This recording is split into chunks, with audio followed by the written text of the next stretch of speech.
Hello there, Leos. Welcome to your tarot reading. I am so terribly sorry that this video is so late.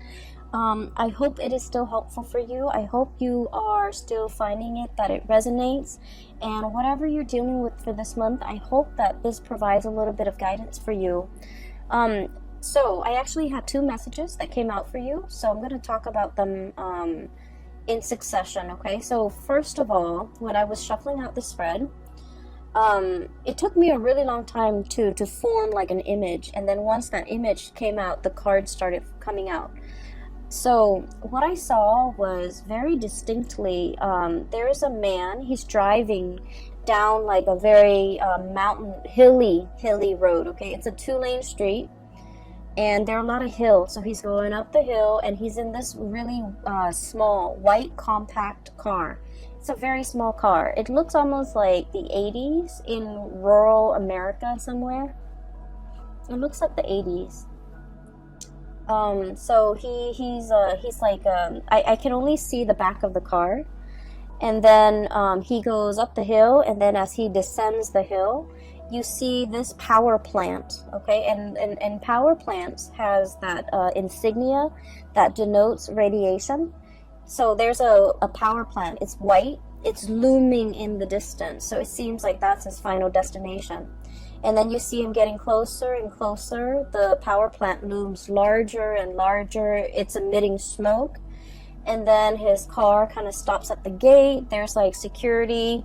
He gets through, gets to the base of the power plant, and he steps out of the car with a full suit and also his briefcase, okay?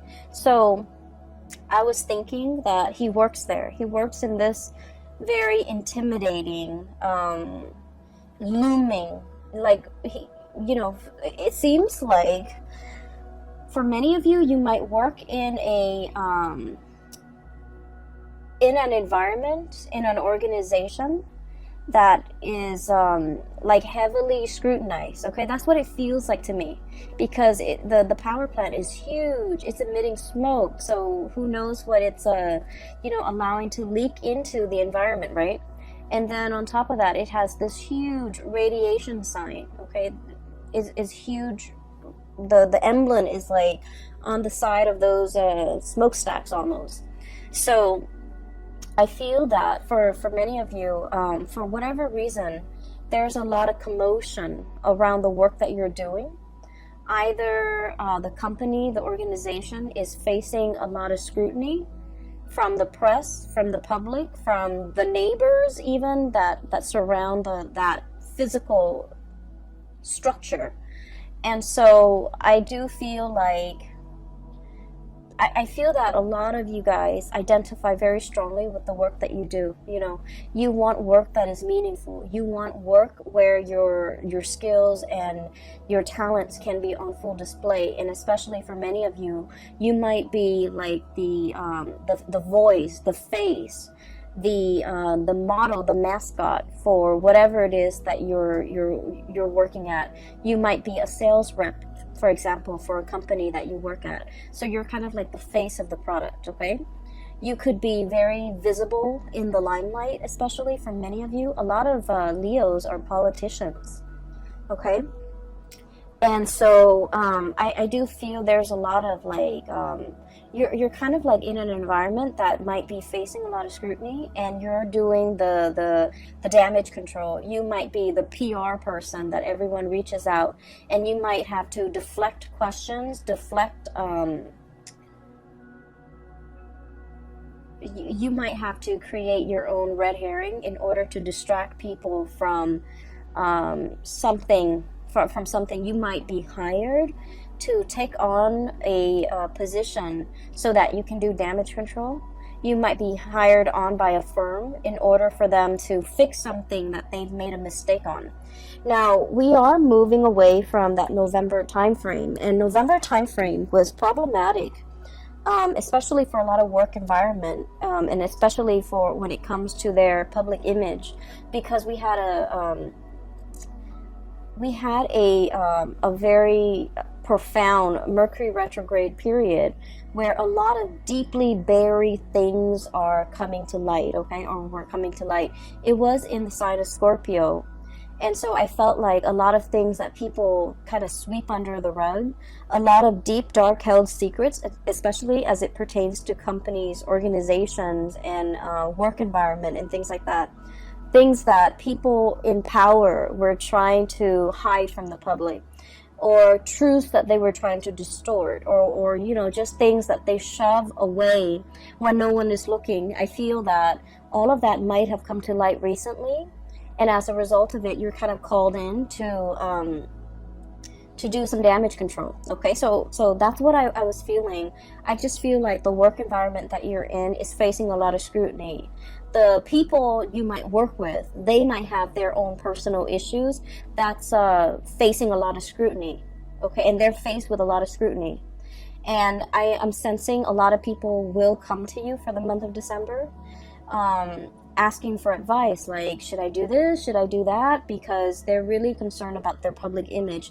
And you know, it doesn't mean that they're superficial or vain or shallow. I just feel like there's something going on here where somebody's job might be at stake, and you're kind of called in to either provide some guidance, provide some legal advice, expert advice even, how to de-escalate tension, how to de-escalate a potentially volatile situation, how to, you know, do all of those things. Okay. I also feel like, you know, you're good at your job. You're paid very well. For many of you, you're paid very well for the work that you're doing. But behind it, I feel that, you know, it's a job. So you try to do what you're told. So for example, you work with you're hired on as a contractor to do some damage control for a company, and you might not like that company very much. And so, you know, even if you don't agree with it, agree with the things they're trying to hide, the things that they're trying to sweep under the rug, you're hired to do this job. And so you will do it to the best of your capability. So I don't see any moral, ethical conflicts here. I just feel almost as if there's a lot of fires to put out. Okay? So going back to that image, there's a second part. So, you know, he steps out, and he's in a suit, really nice suit, in this mini car, but he's in a suit, and he holds a briefcase. And so, you know, my initial thought was, oh, he works here, he's an employee. But then I see him like with in that briefcase. It's not like papers or laptop or things like that. I guess in the 80s they didn't have laptops. It's not like papers. It's a science kit. Okay, so he has like those what are those, the droppers, where you take a little bit of a water sample and you put it into a slide, things like that. He has a dropper, he has machines to test the radiation level, and so he opens it up, puts it on top of the front of the car, the hood of the car, and then he starts to go around the area, the power plant. He starts inspecting. So that's when I was like, oh, he's an inspector. So he's not called out to do some damage control, even though that message applies to some of you. Okay? But on the other hand, you might be also called in to inspect, to appraise, to make a final determination on something, to see whether or not it's sound, whether or not it's safe, whether or not it meets the regulation and the standards. And I feel like for many of you, and this could be, you know, just literally just one person I'm speaking to, but I feel like there was something that was unearthed. All of a sudden, it just came to light, and, you know, you're called in to do to make the final determination, to inspect, to appraise, to look at it. And he does his thing. Okay, he walks around multiple times collecting multiple samples, and then at the end of it, what I saw at the end of that picture, of that scene, was he puts in he takes like a poster from his car. Okay, and then you see him get back into the car. He drives away. The security gates closes behind him. He stops the car, gets back out, and he puts this giant poster with the radiation, the hazardous sign on it, hazardous sign on it, and it says like deemed unsafe. Okay, that's what it says, deemed unsafe. And so I feel that there's a situation around you where you guys are in a very important position to protect people from. Okay, you're bringing something to light so that people can be made aware, so that people can, you know, knowledge is power, right? But I feel like there might be something that is unsafe, that is unfit, and you're drawing attention to it. You're calling it for what it is, okay? So in a way, this could be in a work environment, but then I also feel that for many of you, the word unfit parent came in, okay? So you might be, for example, a social worker, where you're inspecting homes, the home environment. Is this a safe place for children to be in? You might be inspecting like a retirement home where they take care of elderly people. You might be inspecting like a preschool, even a high school. You might be like, you know, one of those superintendents or one of those inspectors, academic inspectors, to make sure something is meeting the requirements, is passing, you know, the regulations and the codes, and make sure other people are abiding by it, because if they don't abide by it, it can cause long-term negative impact on not only, you know, the people that are involved, but the surrounding area. Hence this power plant, okay? It generates power for the entire area, and if something happens to it, it will affect negatively the entire area in terms of, you know, power surges, or even worse, like chemical spills and things like that. So I feel that you're taking your job very seriously, and you're wielding a lot of power. You're wielding a tremendous amount of power, where what you say, what your findings are, what your final determination is, it will affect a lot of people. And I just have to say, Leos, you know, us fire signs were incredibly ethical. We try to always walk down that straight and narrow path, okay? We're humans. We do stray from it, okay? But I do feel that for a lot of fire signs in general, ethics and morality goes a long way. You know, there's always a right and there's always a wrong. And we don't really mix the two, okay? Water signs always know there's a right and a wrong, but they make justifications based on their emotional attachment to a specific outcome. Air signs can rationalize. They rationalize, well, it's wrong in this context, but it could also be right in that context. I feel like for a lot of fire signs, there's a right and there's a wrong, and no matter what the circumstance, you know, the circumstance doesn't justify whether or not something is right or wrong. Those things are not malleable. And so I feel that you are wielding a tremendous amount of power here, and you're doing the right thing, because you understand that by, I guess, succumbing to, you know, pressure, or by not listening to your own sense of morality, it affects a lot of people around you, a lot of people that might not even be family members, that you might not even know them, you know, personally, but it affects their families, it affects their livelihoods, it affects their health. And so you're doing everything that you can to make your final determination on something, possibly to close something down, to shut something down that's not healthy, or to, you know, or to like find justice in a situation, okay? I see a lot of people here where you might be looking at, you know, the way somebody is raising a child, the way somebody is taking care of another person, and you're disagreeing with the way in which they do things. And for some of you, you know, it is the holiday season. We're going to be dealing with a lot of family members. So I do feel some of these issues are coming up in the family unit. You know, it's like, you should have done this as a mother, you should have done that as a father, you shouldn't treat your parents like this. You know, all of those discussions, I feel it's coming into the picture, and I keep seeing like unfit. Somebody's unfit to do something. Somebody is unfit to take care of themselves, or they're not all mentally there, and they have somebody else who's managing their estate, or who's like a power of attorney, and that person is unfit because they're taking advantage of the person who's not able to take care of themselves. So I feel like all of these ethical, moral debates are coming into the picture, and I do see you discussing all of these things with family members in a very passionate manner. I don't see it being like an argument where we're arguing and screaming and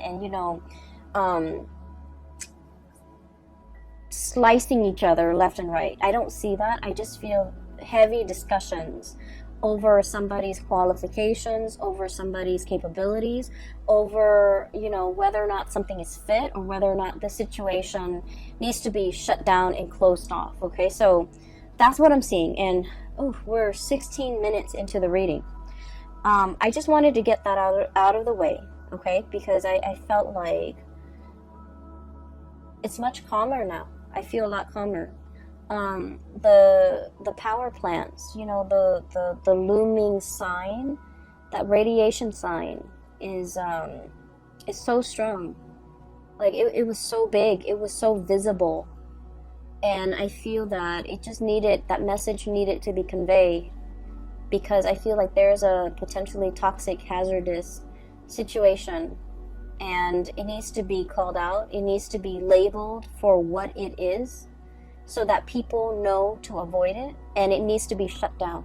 Okay, so that's just the bottom line. On the other hand, on a lighter note, okay, I do see two people here. So let me talk about these two people. I feel like that was the work situation. So let me talk about these two people here. I have one person who is they're very much still interested in you, but I feel that you're turning your back on them, and you're turning away from them, and you're finding love and inspiration and passion and reciprocity elsewhere. Okay, I feel that you are upset and frustrated with this person, and this person is showing up here as the Knight of Cups. Okay, it seems almost like he's got a blob. It's like a paper bag over his head. Okay, that's what it feels like, doesn't it? So I feel that you are frustrated with this person. I feel that they do a lot of things that frustrate you. I also feel like they're overly affectionate and possibly a little bit needy. And I also feel that they're looking for you, wondering what you're up to, thinking about you, possibly even, trying to reach out to you. And I feel that you respond when you want to, but this person is no longer kind of like your top priority. I feel like once upon a time, the love between the two of you might have been very hot and heavy, okay? Because I do see an energy of like opposites attract. There might be a huge age difference. There might be like a cultural difference. There might also be like, it might be like an interracial coupling type of a thing. But I feel like there's a certain degree of, you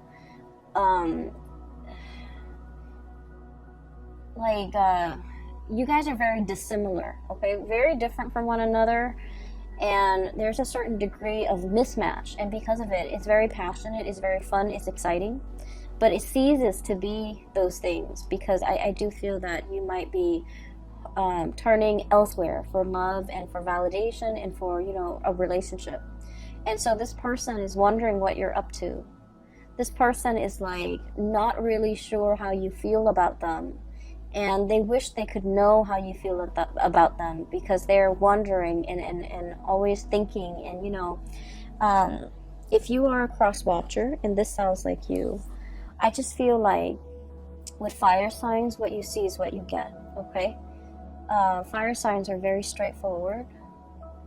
If they're communicating with you, they like you. If they're not communicating with you, they pretty much have exited the picture. And so I feel that for many of you, you have left this person kind of like hanging, or you've just left them out in the cold. and they might, you know, be bombarding you with messages, but I do feel that your heart is already elsewhere. And then I also feel that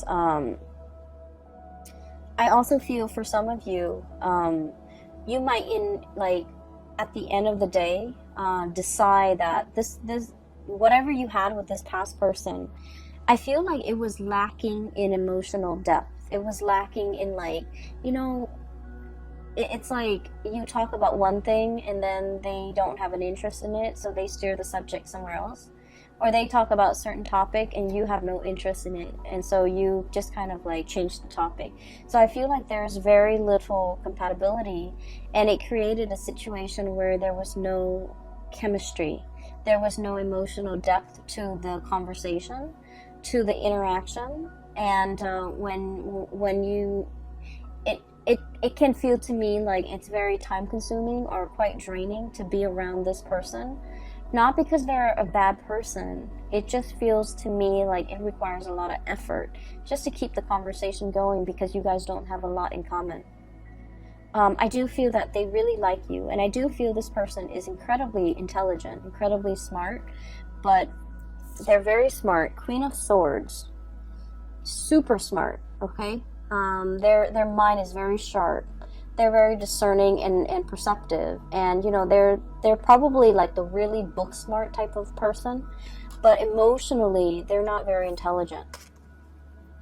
And emotional intelligence basically means that we know how to read body language. We know that when somebody is like doesn't want to talk to us, and so we end the conversation. You know how sometimes you have like coworkers who you're super busy, you're at your desk working, right?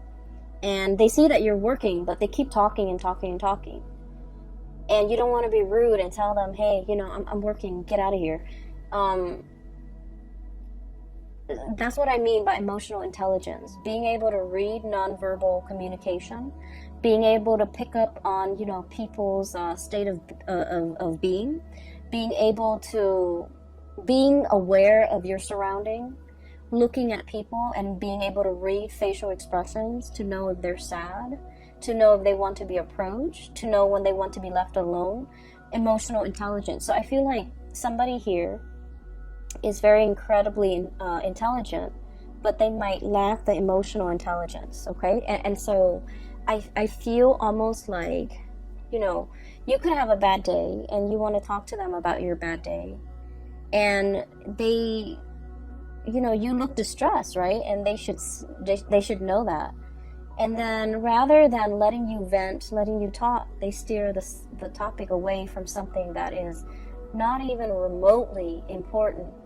And so I feel that it frustrates you, and it hurts you too, to feel that you're not validated, okay? To feel that they're not acknowledging that you've had a bad day. They're not acknowledging your distress. They're not picking up on these cues. And you're wondering, you know, if they care about me, they should be more attentive. They should be more considerate. But I just feel that they're lacking in the ability. It's not the ability to sympathize or empathize. If they're aware, then they would know. They're just lacking in the ability to pick up cues. Hence, this person, it's almost like they've got that plastic bag or the paper bag over their head. They're walking around, you know, not a bad person at all, but they're lacking in being able to know their environment, being able to sense their environment, being able to navigate their environment successfully in an emotional way, okay? So this is somebody that is that doesn't form emotional attachments, and so they're kind of you know, their friendship circle might be very, very small. It might also be quite superficial. They don't have depth to their relationships with other people, and I feel that you're understanding that. I do see you turning away. We have here the Knight of Cups and the Ace of Wands. This pangolin, I guess, with the swan, is turning away, walking away, moving away from a situation. Mainly because I do feel that you need more validation. You need that sense of reciprocity. You need somebody who is a lot more considerate, okay? Like in your eyes, you feel this person is very inconsiderate, but I do sense that you want somebody who's a lot more emotionally available. And so enters this person, and this is the second person here. We have here the Queen of Cups.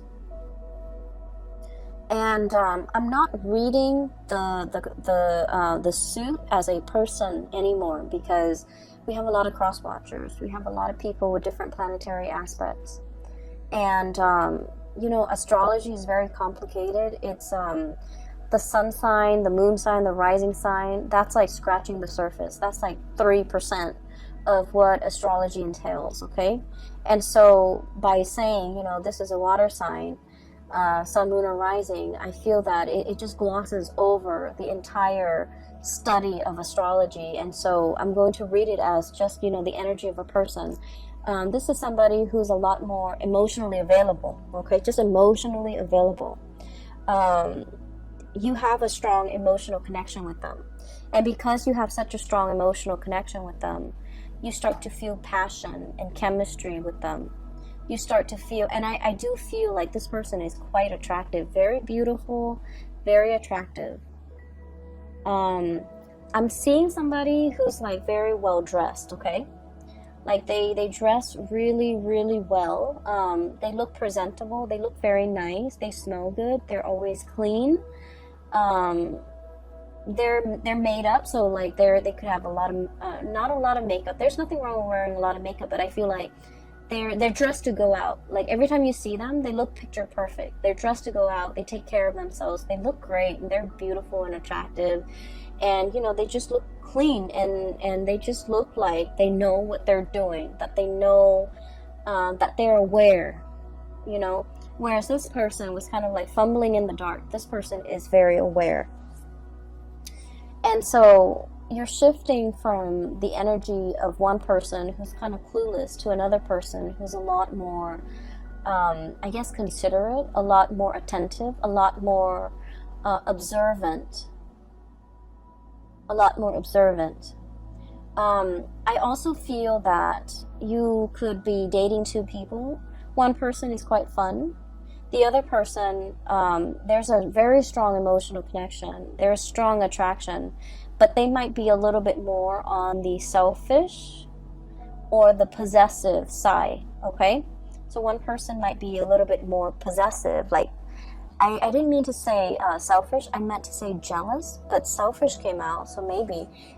So selfish, or like they're a little bit more wrapped up in what they want, in their emotions, in what they want, in what they want to hold on to. And I feel like the emotions are very, very intense, okay? This is somebody that, you know, you've dated them for a really short time, and they talk about love. And it's not like they're just blurting it out. I feel that they feel emotions very strongly, and so they want to express themselves. And they're just very honest, very open with how they feel, and they know how they feel at all times. Whereas this person was not like that. They held back. They didn't communicate emotionally. And so this is a breath of fresh air for you. I would urge you, the passion is really strong here, Ace of Wands. I would urge you to slow down. You're kind of like going from one extreme to the other. That's what it feels like to me. And so I would urge you to slow down, because I feel like this person over here, there's a lot of passion, there's a lot of chemistry. You guys are a very good match. But they might be in a position where, you know, they're thinking about like, let's put a ring on it. Let's get married. Let's start a family. And it's like 3 months in the 3 weeks into the relationship, and they're already planning these things. And so I do feel possessiveness. I do see a sense of jealousy with this person. It's someone who's fiercely loyal, but they're also fiercely protective of the things and the people that they love, okay? She's like gripping and holding on to this lobster. And then I also feel like the realization here with this Judgment card is you're a little bit taken aback by the intensity of this person. When you were dating this person, you wanted intensity. You wanted passion. You wanted intensity. And then, so this relationship was lacking in that. So you might have moved away from it. And now you're meeting exactly the person that you were hoping for. Intensity, passion. And then you realize that the intensity is too much. So you're kind of like stuck in this loop, okay? And that's what I mean by you're moving away from one extreme and landing yourself in the other end of the spectrum. And so if you're still dating this person, I almost feel like, it's that hazardous sign. It's that hazardous sign where it's telling you to caution. It doesn't mean they're bad people. It just means, you have to think about, why is this person so possessive? Why is this person so jealous? Why is it 3 weeks into this relationship and they're already talking about marriage, talking about children, talking about, moving in together, getting a house, getting engaged? So mull these things over, mull over these decisions, because with the Ace of Wands, it denotes to me impulsiveness as well. And so we want to make sure we are on the same page before we can make these, major decisions, okay? Especially if we have children in the picture as well. So I feel like something is starting off really, really fast. It's great. It's passionate. And I feel that this person really likes you. And they might feel that you are the one. And then I also feel you have that ex coming back into the picture. And I feel like they're totally opposite people. On at first glance, or from what you remember, or from what you know about these two people, they're totally different people. But in its essence, I feel one person is a lot more expressive. The other one was very non-expressive. But at the heart of the matter, their energies are very similar, okay? They might have issues when it comes to emotional expression. One is too much, one is too little. Try to find that balance, okay? You might be that middle ground for them, for both of them. You might be that anchor point, and that's where they gravitate towards you. So just be careful that you have to moderate a relationship. Just be careful that you have to be the one where the other person leans on, because that can create, codependency. So, you want to be careful of that, okay? The second image that I saw for you was, I see this dark corridor. It looks almost like a hospital or like a school. It has a lot of different rooms, and it seems very clean and kind of sterile. And it's dark. It's, I can see a little bit, like I would say 30-40% visibility. It's dark out, the hallway is very dark, and I see this man kind of walking down this corridor, and he can't really see, he can't really see, right? It's dark. So he's holding out his hands. He's walking slowly, he's holding out his hands, trying to feel, for where the walls are, what's in front of him, so that he doesn't trip and fall. So he's walking, and it makes me feel really uncomfortable.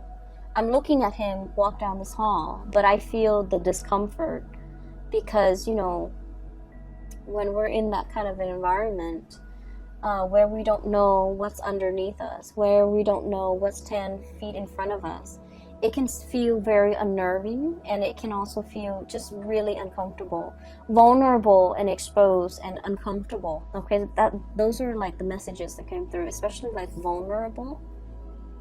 And so I do sense heavily that you're in a environment where something is very new, and it makes you feel a little bit vulnerable and a little bit exposed and a little bit uncomfortable as well. Do I take off running? Do I just run to the end of the hall and hope that everything will be okay? And what use is it if I'm meant to get hurt? Do I just get an early start and just run and make it fast and swift? Or do I slowly put myself through this agonizing discomfort feeling around for what's in front of me, feeling around for what's around me, and prolonging the discomfort, right? So I feel like those are the thoughts going through this man's head as he heads down this hallway. From what I can see, the hallway is clear. There are no chairs just thrown about. There's nothing that can really hurt him. It's a sterile environment. And so I just feel like a lot of what you're experiencing is the novelty, the newness of a situation where you're going to have to kind of, it's like you don't have the map, you don't have the blueprint, you don't have the previous knowledge about this situation. And so you're kind of like thrown in and, you know, forced to figure things out. For some of you, you might be dating somebody who might have children, and you're doing this for the very first time. And you're just like, I don't know how this is going to play out, but, you know, I'll do it little by little. You might be like in a relationship, and you're meeting somebody's parents for the first time. And you're just like, I don't know, it's going to be, you know, a little bit strange, uncomfortable, awkward even. But let me just jump in and then feel things out. And then for others, you might be taking somebody, excuse me, you might be dating somebody who is ethnically, culturally, very different from you, religiously very different from you. And, you know, you've always had like preconceived notions in the back of your mind. It's going to be like this, or they're like this, you know, so-and-so is like this race, this religion is like this culture is like this. And so you're kind of like nervous about like how to bridge that cultural divide, how to bridge that divide in general with a significant other or somebody that you're dating. And I do feel what's coming through is relationships that are very new, like a budding romance where there's still a lot of chemistry, a lot of getting to know each other, a lot of like, you know, showing your best selves to each other because the relationship is still very new. And new love is always, you know, really sweet, but it comes with it that sense of butterflies in your stomach because you don't know everything about the other person, and you're still trying to figure things out, and you're still learning about each other, and it makes it really exciting. So I feel like this spread is all about that you know, that it's like a fizzy, almost like champagne, sparkling water. It's like that, the fizziness, the fuzziness, the butterflies in your stomach that comes with the territory, that comes with a new job. It comes with a new relationship. It comes with like a situation where you're thrown into an environment that is very brand new to you. You don't have a map. You don't have guidelines. You don't have like a manual for how to do things. All you can do is dig through, you know, your lab kit and, you know, take a little bit of sample here, take a little bit of sample there, take samples, test the parameters, and then reach your conclusion. So I feel like you're in a very good environment to, I don't feel like it's experimentation, but I feel like it's like testing the waters, okay? Testing the waters, navigating this environment so that you can make the final determination, like, you know, is this worth my time? Is this going to work out for me? Is this what I thought it would be? And I feel that you are very pleasantly surprised that what you thought was one way was another. What you thought this person was going to be turns out to be another. Okay, that can be good or that can be bad, but I do feel this sense of like, you know, this fizziness coming through where you're experiencing the joys of the anticipation, the excitement, and the trepidation, all of it. And I feel like it's all surrounding a new situation that you're navigating, and especially a new relationship, okay? I've talked enough about that. So I have the Ace of Wands here, and this is what I saw earlier as you have the stick of power in your hand to change a lot of lives and to make things better for other people. I also feel we have the World. A cycle is closing up with another person, with one person, and something new is coming into the picture with this World card. And then we also have as well the Hierophant and the Seven of Cups, okay? I usually look at this in tandem, like the reading the cards and how they interact with each other. This is all your findings. These are all your results. These are all the things that you imagine something to be.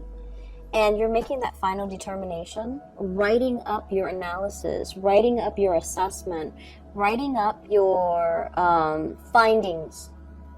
And, you know, people are deferring to your judgment, okay?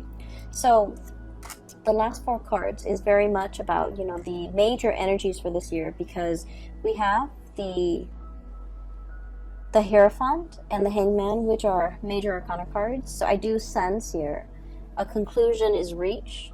People are waiting for your final say, for your final word, for your word of wisdom to tell them whether or not something is fit or whether or not something is a good fit. Okay, so you might even have like 2 potential suitors waiting around for you and asking you to decide.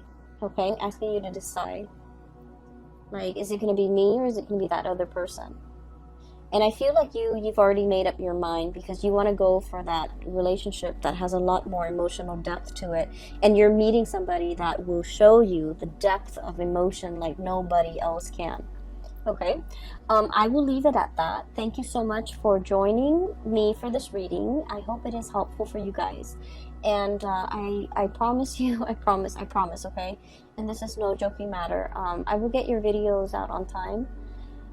For the month of January, we have the holiday season. Work is slowing down a little bit for me. So I should be able to publish them on time, all right? I wish you all a very wonderful holiday season, and I'll see you in January, okay? Take care.